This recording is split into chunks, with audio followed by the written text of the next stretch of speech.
Se você cresceu assistindo Pica-Pau, prepara o coração, porque hoje a gente vai mergulhar num dos episódios mais bizarros e desconexos que esse desenho já teve.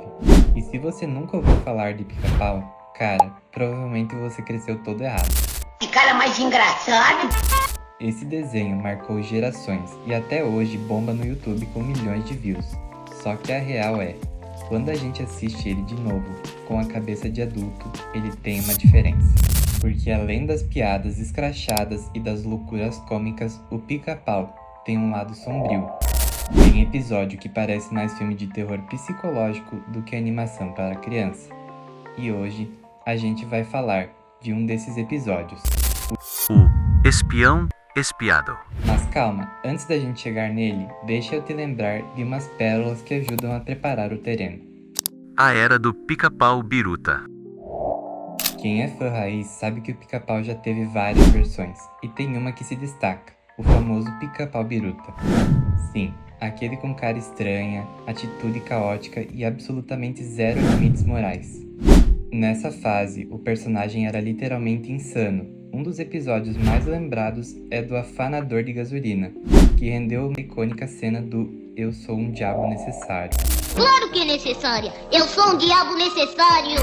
Sério, uma criança ouvindo isso, com o Pica-Pau de olhos vermelhos, chifres e dentes pontudos, trauma puro, mas ao mesmo tempo é uma obra-prima do caos animado. E tem mais, o episódio Alameda para Bali também entrou para a história. O Pica-Pau e o Zeca Urubu são seduzidos por uma moça, que na real quer sacrificar eles para um demônio do vulcão. E sim, o demônio gigante com cara de máscara tribal traumatizou meio mundo. Mas relaxa, esses dois episódios são só o aquecimento. O Cartoon Toon trouxe você até aqui para revelar o episódio mais sem sentido que já foi ao ar nessa série. Então, apaga a luz do quarto e vamos embora. O Espião Espiado, um delírio animado. Logo de cara, o episódio já manda essa. A história que você vai ver é uma grande mentira. Nenhum nome foi trocado para proteger ninguém. Beleza, clima esquisito? Confere. O episódio é todo narrado e o Pica-Pau quase nem fala, só algumas falhinhas na dublagem. A história começa com dois detetives conversando. O telefone toca e quem atende? Um cara chamado Quinta-feira. Um pouco estranho, né? Mas guarda isso aí, que vai fazer um sentido depois. Eles recebem a denúncia de que uma fórmula super secreta foi roubada. É o domingo? Não, aqui é o Quinta, espião legal. Era 1498 PS. Uma fórmula ultra secreta foi roubada do laboratório de pesquisas. E começam a investigar até chegar num suspeito, Beth, o morcego, um personagem com corpo humanoide e cara de morcego. Total clima de paródia de super-herói, tipo um Batman genérico. Esse morcego invade um quintal e esconde a fórmula secreta em cima de uma mesa. E adivinha quem tá dormindo lá? Exatamente, o Pica-Pau. Tinha dois frascos na mesa. Um era um suco de peroba que o Pica-Pau tomava normalmente e o outro era a fórmula, turbinada com poder equivalente a 50.000 cavalos.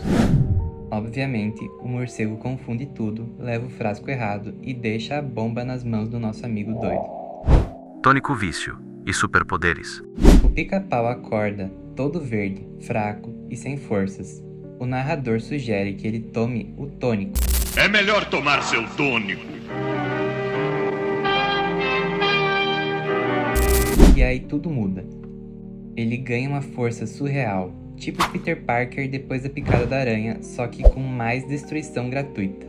Ele levanta carro, arrebenta a parede, parte automóvel no meio com o peito e se sente invencível. Só que o efeito passa e ele toma de novo, e de novo. O episódio todo é uma metáfora sobre dependência química. O Pica-Pau não consegue mais ser ele mesmo sem aquele tônico. Mesmo quando ele está bem, entre aspas, ele sente que precisa daquilo para continuar sendo forte, rápido e especial. Te lembra algum filme, tipo Sem Limites? Pois é. Confronto com o morcego. Em paralelo, o morcego descobre que deixou a fórmula com o Pica-Pau e vai atrás dele. Troca placas da cidade, arma uma emboscada, tenta matar o passarinho de todas as formas. mas como o Pica-Pau tá dopado de superpoder, nada o fere. No final, ele consegue capturar o morcego, coloca ele num baú e leva até os detetives. Mas quando abre o baú, surpresa, só tem um porrete e o suco de peroba lá dentro. O morcego sumiu. Os detetives dizem que ele tá vendo TV demais e não acreditam em nada do que ele diz. Uma crítica disfarçada. Na minha visão, esse episódio é uma crítica camuflada ao vício. O Pica-Pau não precisa da substância biologicamente, mas psicologicamente. Ele sente que precisa. Ele quer se sentir no topo. Ele gosta da versão turbinada dele mesmo. E quando o efeito acaba, ele desmorona, fica fraco, sem direção, em crise, igualzinho uma ressaca.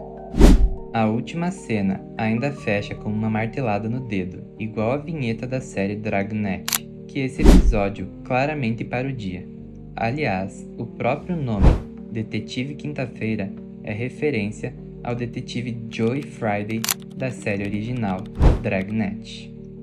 E é isso, meus queridos, esse foi o episódio, O Espião Espiado, talvez o mais maluco de todos do Pica-Pau.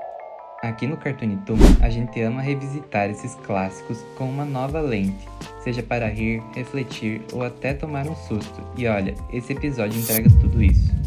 Se você curtiu esse tipo de análise mais profunda e ainda mais nostálgica, já deixa o like, se inscreve no canal e comenta aí embaixo qual outro episódio ou desenho merece aparecer aqui no canal. A gente quer muito trazer mais animações antigas, bizarras, assustadoras ou simplesmente geniais.